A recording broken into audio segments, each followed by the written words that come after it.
প্রথমবারের মতো ইসরায়েলের বিরুদ্ধে ক্লাস্টার মিউনিশন যুক্ত মিসাইল ব্যবহার করেছে ইয়েমেনের সশস্ত্র গোষ্ঠী হুতি। শুক্রবার তেল আবিবে চালানো হামলায় মারাত্মক এ যুদ্ধাস্ত্র ব্যবহারের প্রমাণ পেয়েছে আইডিএফ। কয়েক ধাপের আকাশ প্রতিরক্ষা থাকা সত্ত্বেও ক্ষেপণাস্ত্রটি ঠেকাতে ব্যর্থ হয় ইসরায়েলি প্রতিরক্ষা বাহিনী। ধারণা করা হচ্ছে ইরানের মাধ্যমে অত্যাধুনিক প্রযুক্তির সমরাস্ত্রটি হাতে পেয়েছে হুতি বিদ্রোহীরা। কিন্তু বাথরুম যা তা ওডোনিল নাই।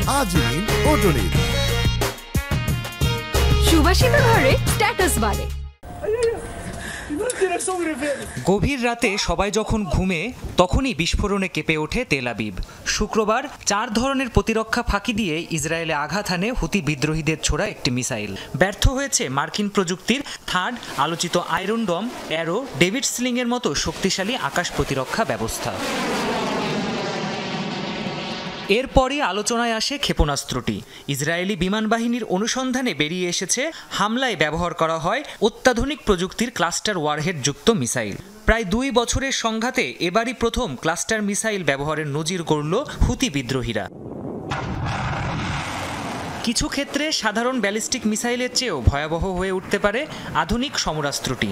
মাটির 7-8 হাজার উচ্চতায় ছোট ছোট ওয়ারহেড কিংবা সাবমিউনিশনে বিভক্ত হয় ক্লাস্টার বোমা, যা ছড়িয়ে পড়ে আশপাশের কয়েক কিলোমিটার এলাকায়। ঘটতে থাকে একের পর এক বিস্ফোরণ।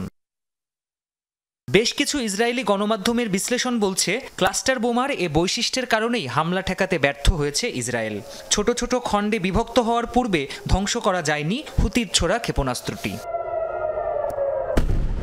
সারা বিশ্বে যুক্তরাষ্ট্র, রাশিয়া ও চীনের মতো কিছু পরাশক্তির কাছেই রয়েছে এই ক্লাস্টার বোমা।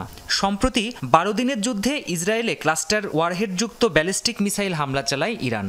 ধারণা করা হচ্ছে তেহরানের কাছ থেকেই অস্ত্রটি হাতে পেয়েছে হুতিরা।